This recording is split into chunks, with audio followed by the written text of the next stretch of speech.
Shariati on Marxism. Ali Shariati, Iran's first revolutionary, in his analysis of Marxism. Ali Shariati was an Iranian writer, sociologist, and revolutionary.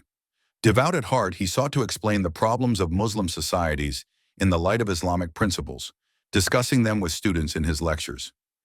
Shariati was born into a religious family in an Iranian village.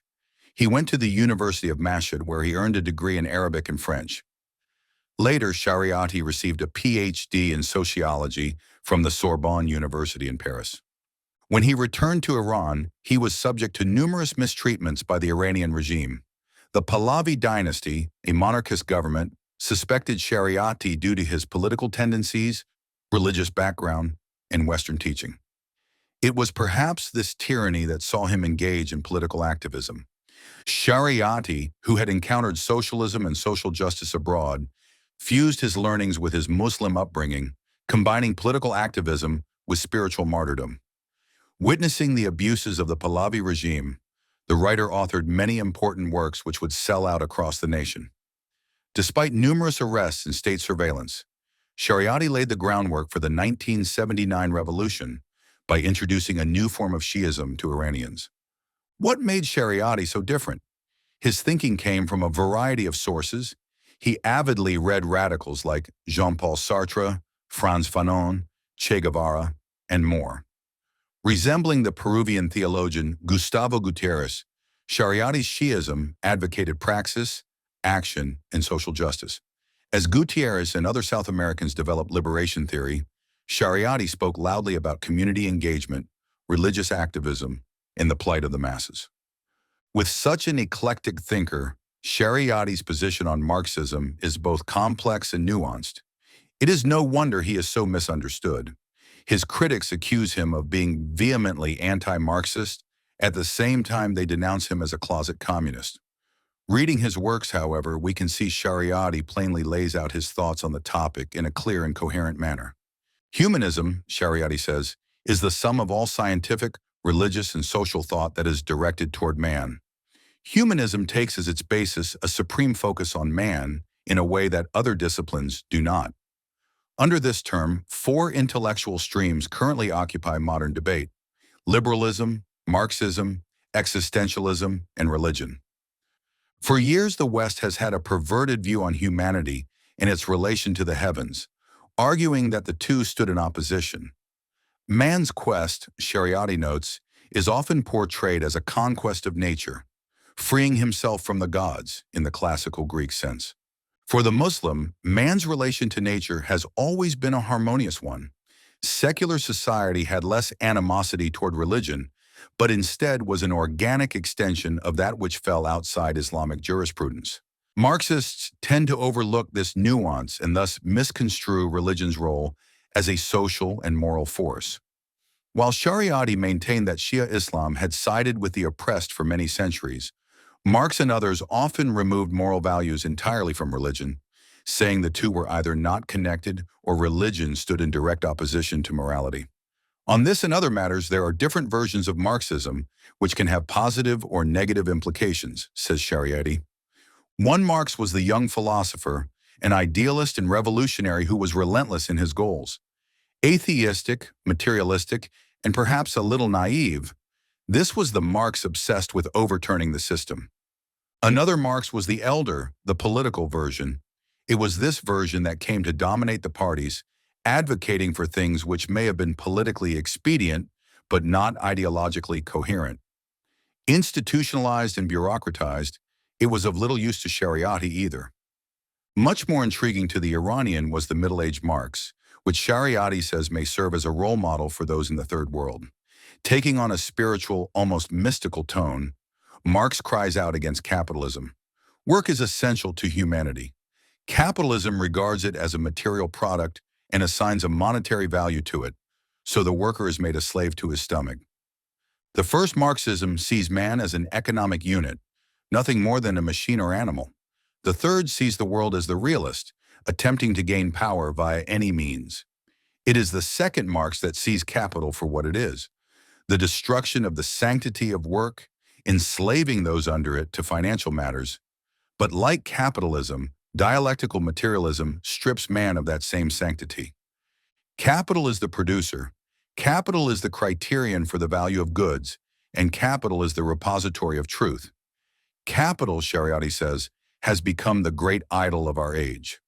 Capitalist and communist societies both converge on the basis of human values. In communist societies, we see a downward curve in social behavior, psychology, and philosophy toward life. The communist societies of Shariati's time, regardless of their economic development, merely presented a different style or fashion than that of the West and not a true differentiation. Both saw their foundation as economic. Thus, we have state capitalism in the name of socialism, governmental dictatorship in the name of dictatorship of the proletariat, intellectual tyranny in the name of the one party, fanaticism of belief in the name of diamat, and finally reliance on the principles of mechanism in the name of quickly attaining economic abundance in order to pass from socialism to communism. Love, reverence, sacrifice, these values have no room in the communist worldview. Even if dialectical materialism ushers in a new age of surplus, what does it offer man for his spiritual development? Shariati often criticized the Tudeh party, the main Marxist organization of Iran, saying that it applied Marxism in a haphazard and mechanical manner, steeped as it was in the orthodoxy of its time. The Tudeh party had failed to reach the nation's public, as it had regularly offended everyday Muslims by publishing articles with atheistic titles such as The Materialistic Concept of Humanity, Historical Materialism, and The Elements of Matter.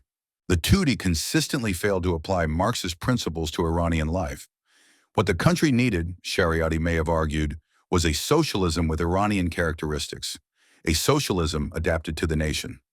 For many Marxists, nationalism was heresy. Nationalism, like race or religion, was merely a tool used by the ruling class to distract the masses and keep them divided. Shariati, however, states that nationalism is key to defeating imperialism.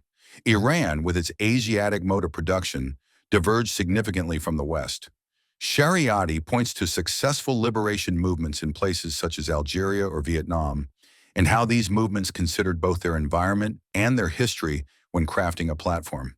He adds, if a nation cannot know its own cultural and spiritual resources and is incapable of extracting, refining, and turning them into energy, it will remain ignorant and backward.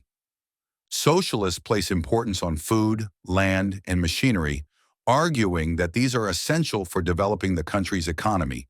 Just like these economic resources, nations must also unlock their cultural resources and use them to their full potential. It is only by reclaiming this heritage that the Third World will be able to meet the West at an equal footing. A belief system can be divided into two parts: infrastructure and superstructure. Infrastructure is the foundation of the belief system, and for Marxists is the mode of production. Superstructure, meanwhile, constitutes the religion, morals, literature, arts, psychology, and philosophy, any political, social, economic, humanistic, or existential beliefs that belong to a society. Followers of Marx believe superstructure arises from infrastructure. That is, they believe a people are shaped by the means of production under which they labor. It is because of this that they often overlook or are outright hostile to elements of the superstructure, believing them as symptoms or enablers of exploitation. Thus, a society and the workers in it are believed to be determined by this historical materialism. Shariati would say this is all in error, however. Communists are too quick to dismiss man's agency in the world, his capacity for action and genius. While focusing all their efforts on exploitation and poverty, Marxists all too often ignore the human aspect of social justice, man's efforts to reach his own salvation. It is clear in what sense we are not Marxists and in what sense we are socialists. As a universal and scientific principle, Marx makes economics the infrastructure of man, but we hold precisely the opposite view. That is why we are the enemy of capitalism and hate the bourgeoisie. Our greatest hope in socialism is that in it man, his faith, ideas, and ethical values are not superstructural, are not the manufactured and produced goods of economic infrastructure. They are their own cause. For the writer, socialism meant more than material abundance through industry. It meant the total fulfillment of man's social, economic, and spiritual needs. Socialism and Shia were to be dual vanguards for this abundance, working together to defeat the petty bourgeoisie class that Shariati believed were destroying society. He would elaborate on how the merchants and the clerics formed the economic backbone of modern Islam, leeching off its followers and amassing untold wealth. These groups betrayed the true essence of the faith, which the writer saw as having its roots in collectivism. He would write, "In our eyes, bourgeoisie is loathsome. It will not just be eliminated, it must be eliminated. This capitalist system is to be condemned not just because it is incompatible with the collective production in modern industrial systems, but more because it is anti-human." In his thinking, Shariati often merged Islam and Marxism in a way that would appeal to broader Iranian society. In his eyes, the key to becoming a great intellectual was never to be separated from the masses, to always reach them and encourage them for political action. In Mission of a Free Thinker, he says, "Any school which is not based upon the cultural foundations of a society looks like a good book in a library which is used only by a small group of students and professors. Even if thousands of such books are printed, they will have no effect upon the masses." A careful analysis of Shariati's views of Marx and socialism may be characterized more as frustrations than general contempt. He did not stand in opposition to these theories. Many of his students were Marxists, and he often spoke highly of the left. Even his comments of the Tudeh look restrained. There were no unjustified attacks on the party, and criticisms were mainly constructive in nature. There is no doubt Shariati was greatly influenced by his time in the West and borrowed heavily from Marx and other thinkers. While he was deeply moved by these philosophers, he also saw the need to adapt them to the Iranian context. Marx had just critiques of economic structures, but the orthodoxy of his followers always limited their scope, and they could not provide the Third World with the ideological means for its own liberation. By applying Marxist theory to present conditions, Shariati found a much more potent socialism.